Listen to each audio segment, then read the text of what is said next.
I was in the process of updating my template, and I thought, I should talk about reference tracks.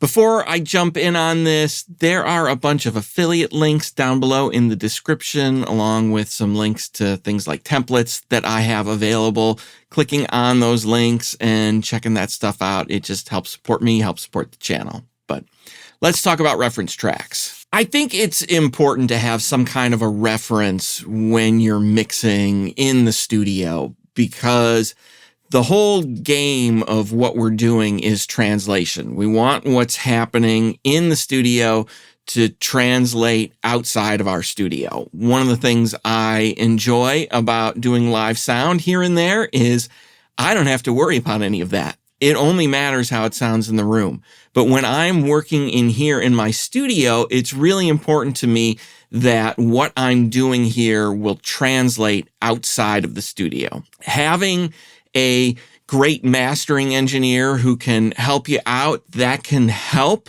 with the translation side of things quite a bit, I think. It's part of why I like doing mastering and helping people with mastering.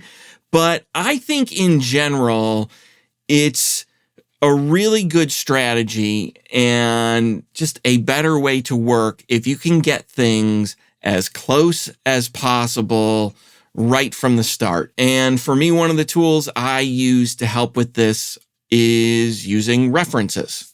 So there's two types of references that I tend to use when I'm working in here. The first would be a rough mix from the artist. And then the other thing would be commercially released recordings that maybe an artist gave me to listen to as references. And then they're just mixes that I think are great, or things that I want to kind of check what I'm doing against. Let's talk about some of the technical side of doing this. I think when you are doing referencing, you want to be able to do it quickly and you want to be able to do it easily so that you can just check and then go back. And when you're working in a DAW, that can get difficult. So the way I did this for a long time was just with a plugin. There was something from, I think it was Sample Magic, that I used for a long time. And now I use the Metric AB plugin from Adapter, available through Plugin Alliance. And I actually use this for playing back a lot of stuff a lot of the time. I probably don't need to use it as much anymore, but there's some helpful information in it that I like looking at that I will look at in a little bit, maybe, because maybe that'll help you out.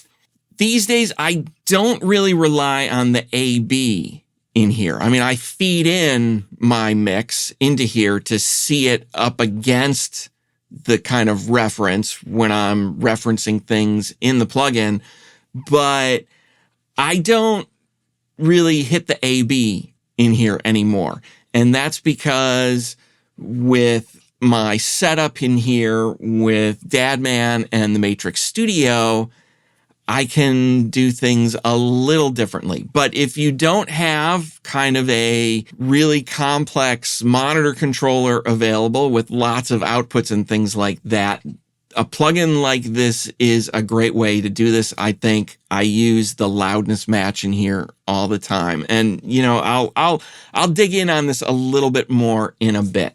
The primary way I have this all set up right now, though, is I have separate outputs for a reference that go to basically my monitor controller.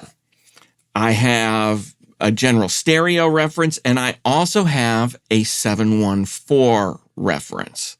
So the way I have this set up, I have basically up to 64 outputs from Pro Tools to my interface. What do I need all those for? Well, I didn't, but I've slowly started filling them up. I mean, I'm using 46 of them right now.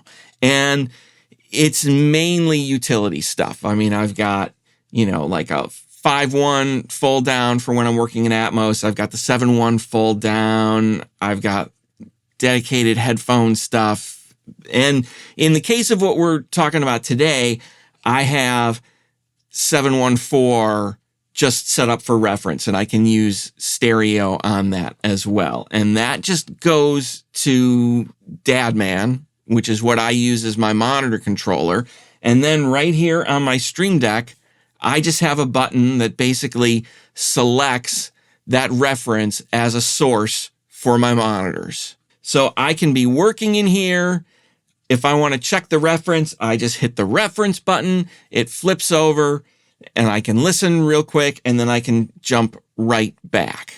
Now, one of the things I was saying is it's 714 because sometimes I will reference Atmos. So I actually have, and here I'll show you, I actually have some reference tracks that I use. So I'll do import session data. Here are my current ones. We want to link to source material, ref 714. I'll just bring this in. And then I just need to set that out to my 714. And now basically I can mute my stereo reference up here.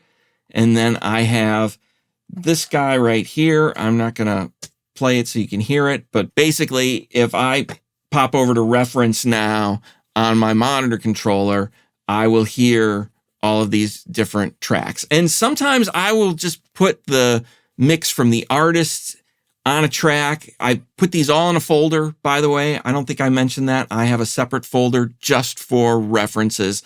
And that way I can put things right at the time in the song where I want to reference things. So if I want the chorus from one song, I want to reference that against the chorus in the song I'm currently mixing.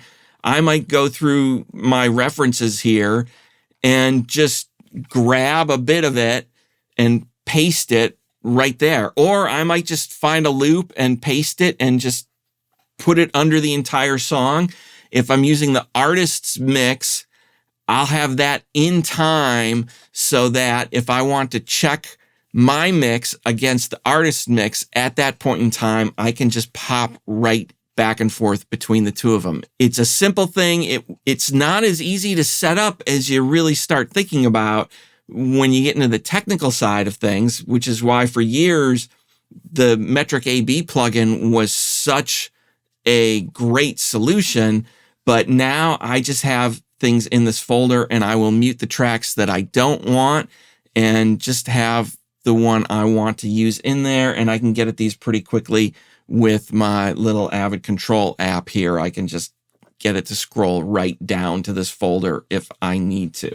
Couple of things I just want to point out in Metric AB plugins, stuff that I use a lot. A lot of people, and maybe this is another video in and of itself. A lot of people, they're obsessed with how loud are things. I don't worry about getting something as loud as another track. I mean, it's kind of nutty. And to me, it doesn't even matter in a lot of ways. And I guess that is something for maybe another video at some point. You want to hear me talk about that? Let me know in the comments. The main thing, though, that I look at a lot is this dynamics tab. The dynamics of a reference are far more important to me because there is an aesthetic that happens from all of that limiting.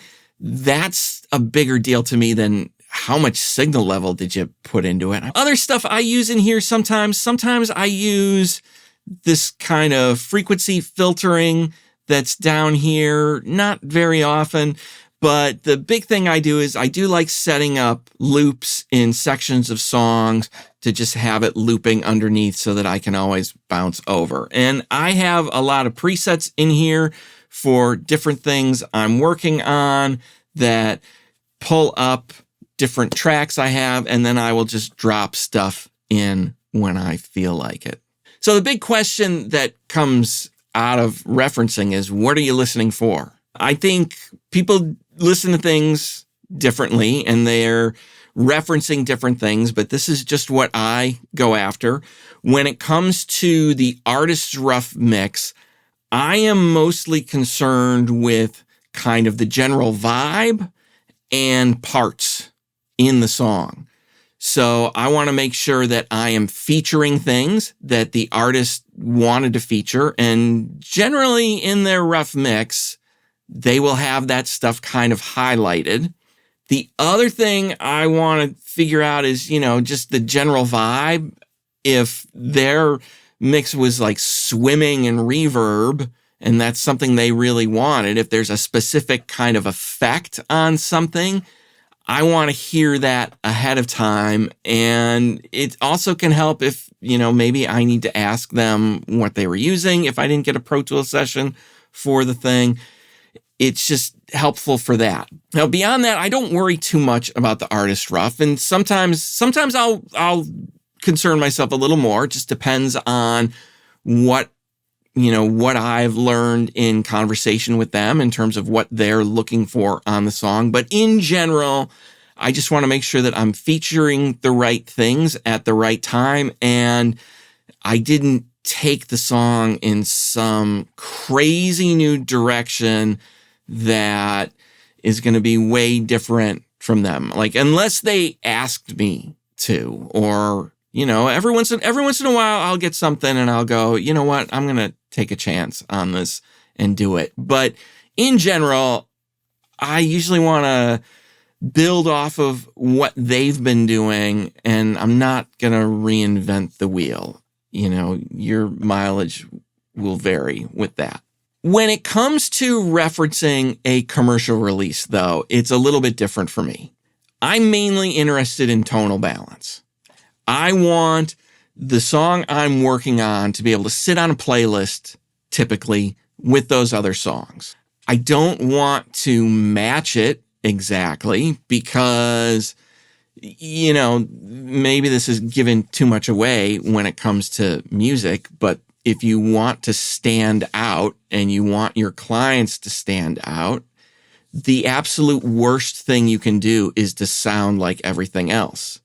You don't get noticed for being the same. Now, at the same time, though, I don't usually want to be a major departure from other stuff, which is why I will reference the commercial mixes. So mainly I'm listening to tonal balance. I might listen to some instrument things from some different engineers to kind of get an idea of what are people doing. Because again, I'm always trying to mix for the song and within the context of that particular song and what the artist is trying to achieve. Sometimes that might mean taking a big leap in another direction, but in general, usually there's a ballpark and things, they kind of want to fit the same. So I'm listening more to make sure that what I'm working on is going to work in a playlist with similar songs rather than me trying to copy something exactly. Now, every once in a while, there might be something I'll put up because, I really like the kick drum or I really like the guitars and I think that the song I'm working on would benefit from a sort of similar approach. I might do that every once in a while, but in general, I don't worry about that too much. When it comes to sending something out, when I'm finishing things up, I do check the dynamics of what I'm working on. I don't worry too much about checking that against the established stuff because I know that the established stuff has all been nuked to begin with. So it just turns into, is that going to benefit what I'm working on? Is that something that the artist wanted? Because again, there is an aesthetic to doing that stuff. That's referencing basically for me how I'm doing it. I don't think too hard about it, and I don't spend a lot of time referencing, but I do reference. But I'd love to hear from you. Do you use references when you're mixing? What do you use? How do you do it? Do you use something like Metric AB? Do you have a better system? I mean, I'm always looking for better ways of doing things. So if you've got thoughts, comments, ideas, please leave them below in the comments. But thanks for watching. I'll talk to you soon.